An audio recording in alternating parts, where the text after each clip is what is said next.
बहुत बहुत अरसा पहले एक गांव में 3 गरीब भाई रहते थे, शिवा, रमन और ऋषभ। उनके माता पिता विरासत में उनके लिए बस एक छोटी सी झोपड़ी छोड़कर गए थे, जिसमें तीनों भाई ठीक से अपने हाथ पैर भी नहीं फैला पाते थे।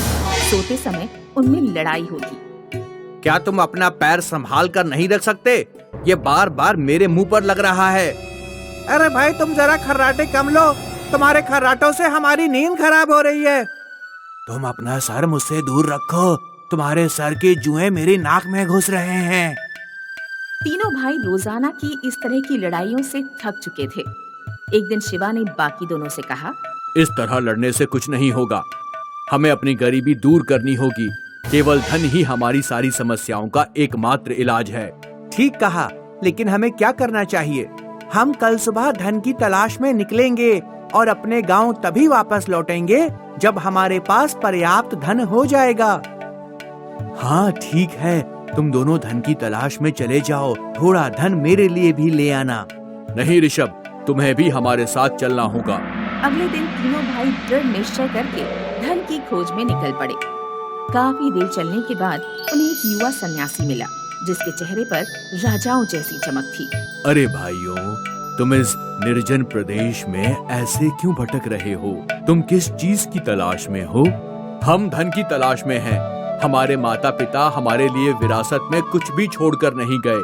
हमारे पास बिल्कुल भी पूंजी नहीं है जिससे हम कोई काम धंधा शुरू कर सके। बिना धन के हमारा जीवन नर्क से भी बदतर हो गया है। निर्धन इंसान को कोई सम्मान नहीं देता। अपने नाते रिश्तेदार भी उससे किनारा कर लेते हैं। पत्नी भी सम्मान नहीं देती। धन हो तो डरपोक भी बहादुर हो जाता है।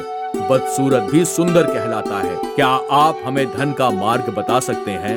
धन सब कुछ नहीं है, लेकिन ये बात तुम तब तक नहीं समझ सकते जब तक तुम्हारे पास धन न हो। मैं पहले एक राजा था।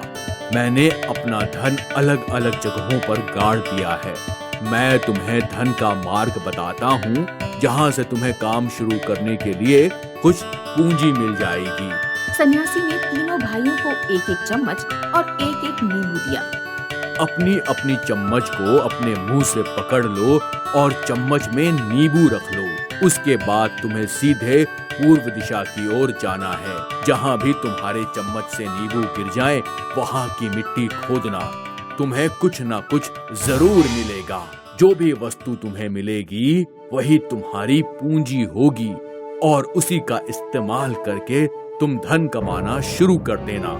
जब तुम्हारा नींबू पहली बार गिर जाए, वहाँ की मिट्टी को खोद लेना और लौट आना, क्योंकि जिस रास्ते पर तुम जा रहे हो वहाँ कई तरह के खतरे भी हैं। ज्यादा का लालच मन में मत लाना और ना ही कम समय में बिना मेहनत के अमीर बनने का सपना देखना, क्योंकि जो बिना मेहनत के धन हासिल करता है वो कभी धन का महत्व नहीं समझ पाता। तीनों भाई चम्मच में नींबू लेकर चलने लगे। कुछ किलोमीटर दूर जाकर पहले भाई शिवा का नींबू गिर गया। उसने उस जगह की मिट्टी खोदी तो उसे वहाँ 7 सफेद घोड़े मिले। इन घोड़ों की नस्ल तो बहुत उच्च कोटि की लगती है। मैं इन घोड़ों को शादी ब्याह में किराए पर देना शुरू करूंगा और इस तरह पैसे कमाऊंगा। पहला भाई घोड़े लेकर वापस गांव लौट आया। कुछ किलोमीटर आगे जाने पर दूसरे भाई रमन का नींबू भी गिर गया। उसने उस जगह की मिट्टी खोदी तो उसे वहाँ लोहे की खान मिली। लोहा बहुत काम की धातु है। कोई भी घर बिना लोहे के इस्तेमाल के नहीं बन सकता। औजारों को बनाने के लिए भी लोहे की आवश्यकता पड़ती है। मैं लोहे की खिड़की, दरवाजे, कीले और भी बहुत कुछ बना सकता हूँ। दूसरा भाई पर्याप्त लोहा अपने साथ लेकर वापस गांव लौट आया। कुछ किलोमीटर आगे जाकर तीसरे भाई ऋषभ का नींबू गिरा। उसने उस जगह की खुदाई की तो उसे वहाँ तांबे की खान मिली। ऋषभ आलसी और लालची था। तांबा तो कोई कीमती धातु नहीं है। इससे तो सिर्फ बर्तन बनाए जा सकते हैं। इनसे मैं ज्यादा पैसे नहीं कमा पाऊंगा। मुझे जिंदगी भर काम करना पड़ेगा। मेरे दूसरे भाई को लोहे की खान मिली और मुझे तांबे की, तो इस हिसाब से आगे और भी धातुओं की खानें होनी चाहिए। तीसरे भाई ने सन्यासी की बात को नहीं माना और अपना नींबू चम्मच में दोबारा रखकर आगे बढ़ा। कुछ दूर जाकर उसका नींबू गिरा। वहाँ उसने खुदाई की तो उसे चांदी की खान मिली, लेकिन तीसरा भाई चांदी से भी संतुष्ट नहीं था। चांदी की कीमत तो बहुत कम है।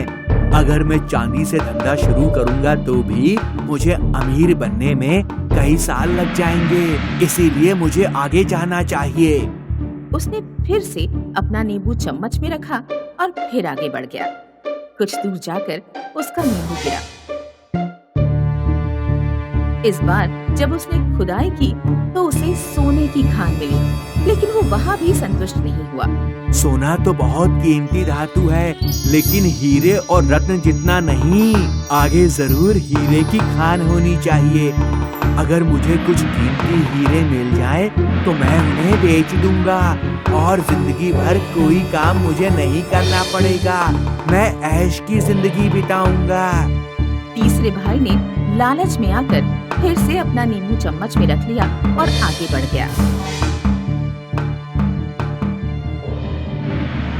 इस बार नींबू गिरने पर उसने खुदाई शुरू की तो उसे वहाँ कोई खान नहीं मिली, बल्कि जहरीले सांपों का एक झुंड मिला। सांपों ने चारों तरफ से उसे घेर लिया और डस लिया। इस तरह तीसरे भाई ने कम समय में अमीर बनने और मेहनत से बचने के चक्कर में अपनी जान गंवा दी। बहुत समय पहले पहाड़ियों के बीच बसे एक सुंदर राज्य में रोज, लिली और जैस्मिन नाम की 3 बहनें रहती थीं। रोज और लिली अपने पिता की असली संतान थी, लेकिन जैस्मिन को गोद लिया गया था। पापा, हमारे घर में सभी सुंदर हैं, सिर्फ जैस्मिन को छोड़कर। ये नकली चपटी जैस्मिन को क्या आप किसी कूड़ेदान से उठाकर लाए थे? मुझे तो लगता है पापा ने इसे कूड़ेदान से नहीं, किसी गटर से उठाया होगा। नहीं रोज और लिली, मैंने जैस्मिन को ना ही कूड़ेदान से उठाया था और ना ही गटर से। मैं एक दिन नदी किनारे मछलियां पकड़ रहा था तो नदी में एक टोकरी बहती हुई आई जिसमें जैस्मिन निकली थी। जैस्मिन सीधी साधी नहीं थी, वो एक शरारती लड़की थी। क्या कहा? इन दोनों ने कहा कि पापा मुझे गटर से उठाकर लाए हैं। आज मैं इन्हें मजा चखा ही देती हूँ। रोज और लिली जब सूप पी रही थी तो जैस्मिन ने उनसे कहा, रोज और लिली, पापा तुम दोनों के लिए आम लेकर आए हैं, वो बाहर गार्डन में है। अगर तुम दोनों को आम नहीं खाने हैं तो तुम्हारे हिस्से के आम मैं ही खा लेती हूँ। बेवकूफ, तुम हमारे हिस्से के आम क्यों खाओगी? हम अभी जाकर पापा से आम ले लेते हैं, अब आएगा मजा। वापस लौटकर रोज और लिली ने जैसे ही सूप मुंह में दिया, उनके कान से मिर्च बाहर निकल गई। पानी, पानी, पानी, कोई पानी ला, कोई पानी ला।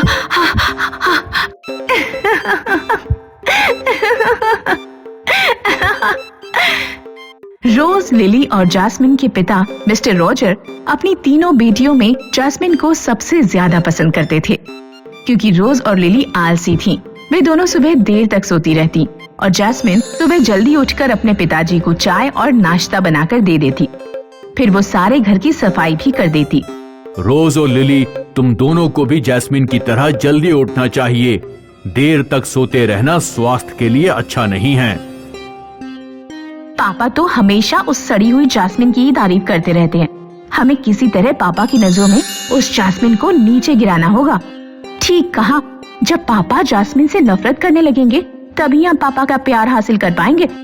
हमें शहर की पूर्वी छोर पर रहने वाली उस जादूगरनी सुमेरा के पास चलना चाहिए, वो जरूर हमारी कुछ मदद करेगी। लिली और रोज जादूगरनी सुमेरा के पास पहुँचे।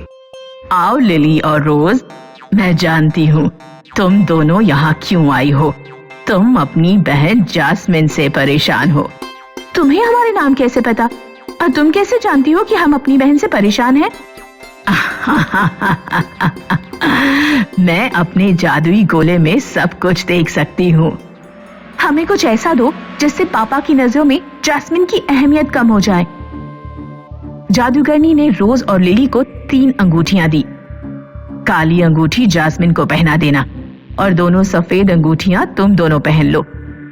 फिर जैस्मिन जिस चीज को हाथ लगाएगी उसका स्वाद बिगड़ जाएगा।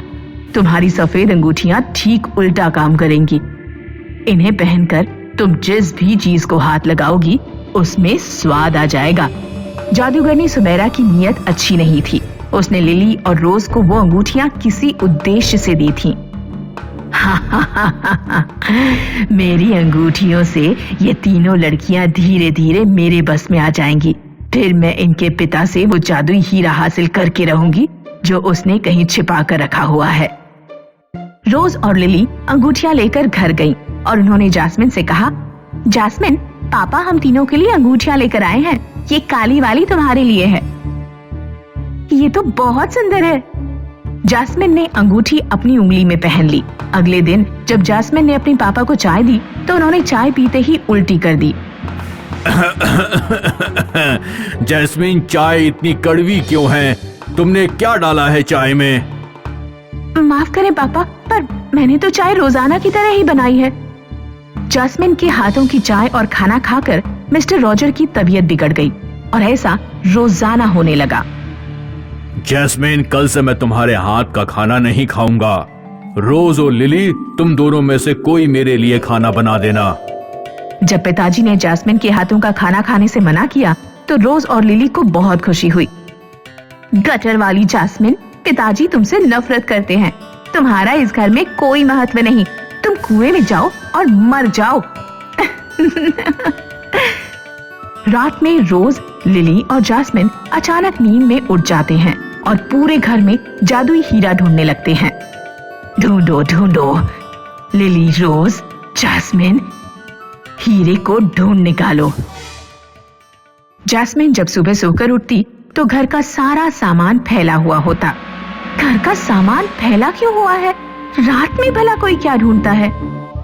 जैस्मिन ने जाकर अपने पिताजी से पूछा, पापा, क्या आप रात में कुछ ढूंढ रहे थे? नहीं, मैं तो कुछ नहीं ढूंढ रहा था। जैस्मिन, मैं चर्च जा रहा हूँ।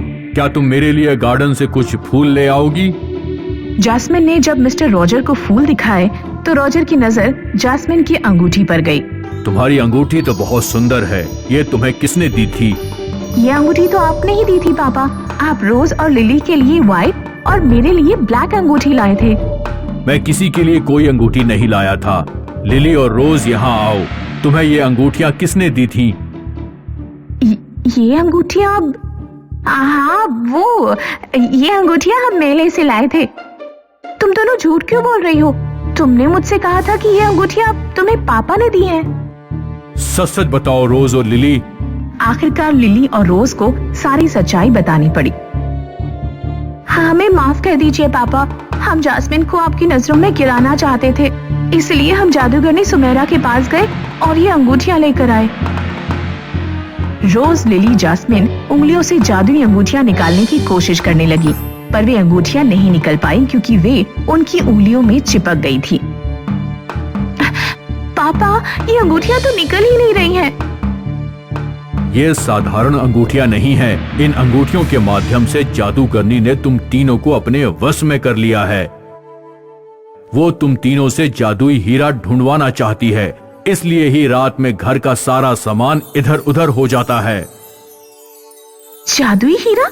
उसके बारे में तो आपने कभी नहीं बताया। जादूगरनी उसे क्यों हासिल करना चाहती है? जादुई हीरा जो भी अपने माथे पर लगाएगा, पृथ्वी के सभी लोग उस व्यक्ति के गुलाम हो जाएंगे। राजा ने उस हीरे की जिम्मेदारी मुझे सौंपी थी। सुमेरा हीरे को हासिल करके पृथ्वी पर अपना राज्य कायम करना चाहती है, पर मैं वो हीरा किसी भी हाल में सुमेरा को नहीं दे सकता। अब ये अंगूठियां कैसे निकलेंगी? हमें सुमेरा के पास जाना ही होगा। रॉजर अपनी तीनों बेटियों के साथ सुमेरा के पास पहुंचा। आओ रॉजर, आओ। मैं जानती हूँ कि तुम क्यों आए हो। सुमेरा, अपनी अंगूठियों की कैद से मेरी तीनों बेटियों को मुक्त करो। फ्री में तो इस दुनिया में कुछ नहीं मिलता। मैं इन तीनों के हाथों से अंगूठियां निकाल दूंगी, पर बदले में तुम्हें मुझे कुछ देना होगा। या तो तुम्हें अपनी एक बेटी को हमेशा के लिए मेरे जादुई गोले में कैद करना होगा, या मुझे जादुई हीरा देना होगा। दोनों में से कोई भी विकल्प चुन लो। रॉजर बहुत मुश्किल में फंस गया। वो अपनी बेटियों से प्यार करता था और जादुई हीरे की रक्षा करना उसका नैतिक कर्तव्य था। रॉजर सोच में डूबा ही था कि इतनी देर में जैस्मिन ने फर्श पर रखा एक डंडा उठाया और डंडे से जादुई गोले को फोड़ दिया। जादुई गोले के फूटते ही जादूगरनी बुरी तरह दर्द से कराहने लगी। बेवकूफ लड़की, यह तूने क्या किया? मेरी सारी ताकत उस जादुई गोले में थी। मुझे नहीं पता था कि तुम्हारी ताकत जादुई गोले में है। मैंने तो उसे इसलिए फोड़ा ताकि तुम हम तीनों में से किसी को भी गोले में कैद ना कर पाओ। कुछ देर बाद जादूगरनी मर गई। जादूगरनी के मरते ही रोज, लिली, जैस्मिन की उंगलियों से अंगूठियां निकलकर गिर गईं। थैंक यू जैस्मिन, तुमने हमें बचा लिया। हम तुमसे माफी मांगना चाहते हैं। कोई बात नहीं लिली और रोज, जहाँ प्यार होता है वहाँ छोटी मोटी लड़ाइयाँ तो होती ही रहती हैं। उस दिन के बाद से मिस्टर रॉजर की तीनों बेटियां एक दूसरे के साथ प्रेम और सहानुभूति से रहने लगी।